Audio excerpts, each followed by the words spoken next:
So yeah, just want to quickly talk about my jaw, just to get out exactly what I've read about this week and what I've discovered. Not sure if it's going to be of interest to many people on my channel, but it's been a big part of my life. What I considered a complete failed jaw operation. I've been watching other people on YouTube like Frank Tofano and a few other people who've been through this surgery. I think everybody I've seen so far is happy with their results. I'm not, and I've never been able to put my finger on why I wasn't happy. Until now, I've come across a guy called Mike Mew and his father, John Mew. They've got a YouTube channel called Orthodontics. Now, if you're thinking of having any kind of orthodontics or any kind of jaw correction, I'd urge you to watch this channel first, because it's been a real eye-opener for me. I mean, there's not a lot I can do now because I'm 41. It's probably a bit too late to start messing around. And I've had braces twice in my life, and I've had the jaw operation when I was about 24, 25. And I could never figure out what happened to my face in the operation, but now watching this channel I understand what the braces, the combination of the braces and the operation done. And basically it forced my maxillobone back by inhibiting the growth with a brace at a young age, stopping forward growth of my face. Very tight, but I remember it being very tight, my brace, to the point where it would sometimes bleed in the gum area. And I must have been 13 or 14 at the time, I'm guessing, maybe a bit younger. And it was over a year I had this thing on for, maybe a bit younger actually.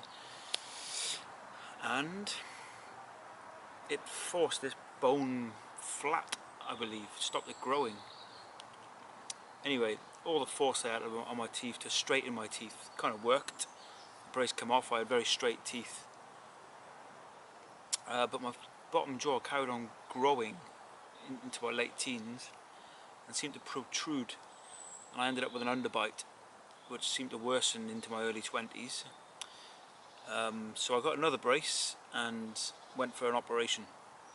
Now the second brace pulled out my bottom teeth even more, and finally went in for the op, where they shortened my jaw and corrected my bite.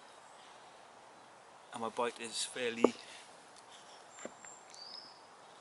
perfect.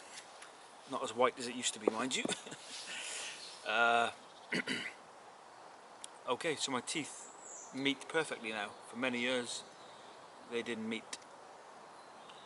Okay, the problem is though, when they moved the jaw back and inhibited the maxillobone growth, and then matched my mandible, they matched my mandible to my stunted maxillobone, forcing it back, which is giving me a long face.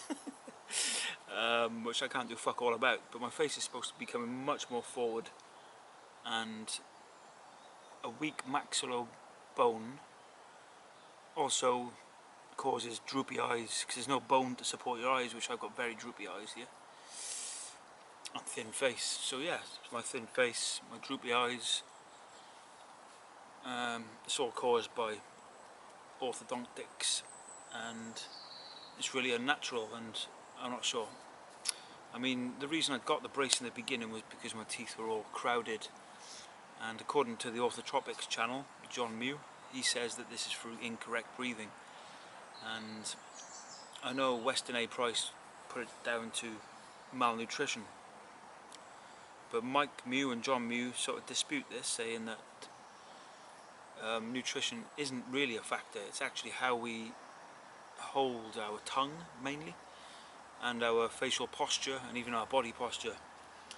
And if your tongue is not pressed against the roof of your mouth and the palate, then your top teeth will crowd, and your dental arch, your palate will become narrow and maybe quite deep, which mine did.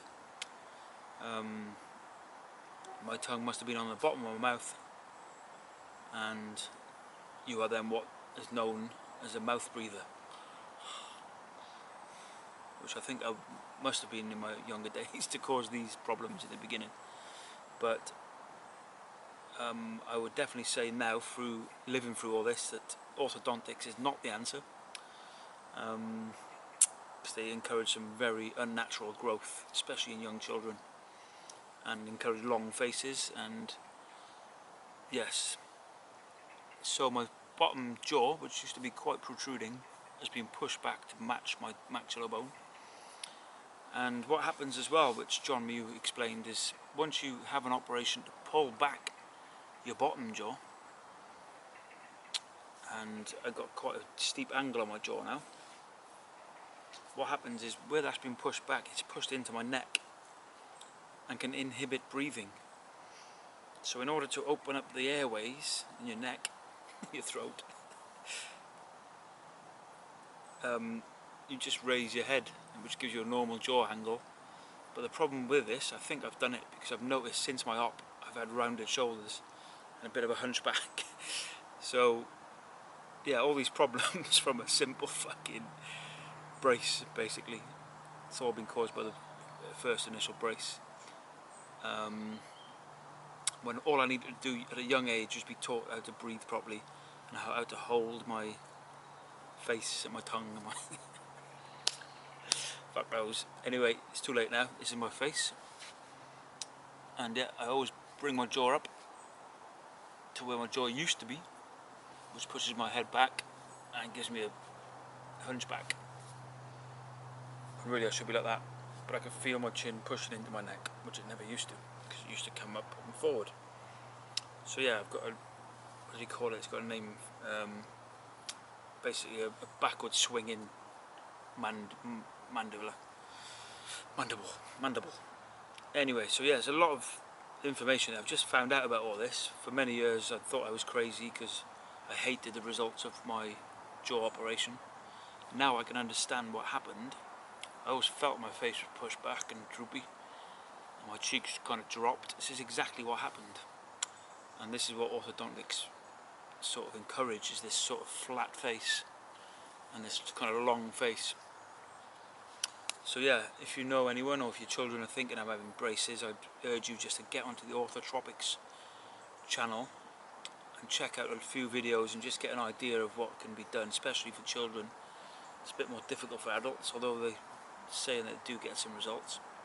But certainly for young children, just learning to breathe properly, shut our mouths, breathe through our nose, hold our tongue in the correct place, can encourage perfect bites, perfect teeth, and just negate the whole need for these horrible invasive braces and metal.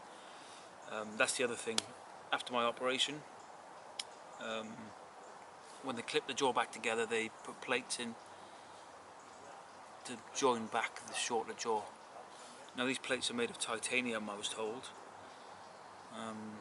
I've also read up that sometimes it's not 100% titanium, it can be nickel and other metals.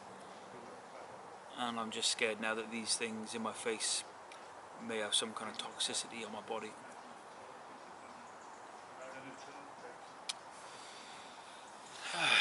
So that's another thing I'm going to look into. I'm going to get a hair test and see if I'm allergic to any of these foreign metals that are now placed in my face forever. I think you can get them removed, but they normally recommend it within 1 year of the operation.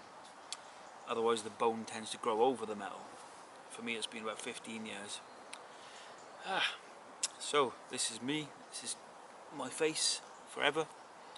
15 years after the operation, still unsatisfied, but now I understand what they've done to my face, and I want my whole old face back, you bastards. But you know, vanity, that's all it seems like it is vanity, but no, it's caused a lot of problems and made me question my sanity. But the fact is, orthodontics fucking sucks, and don't do it. Okay, ciao for now.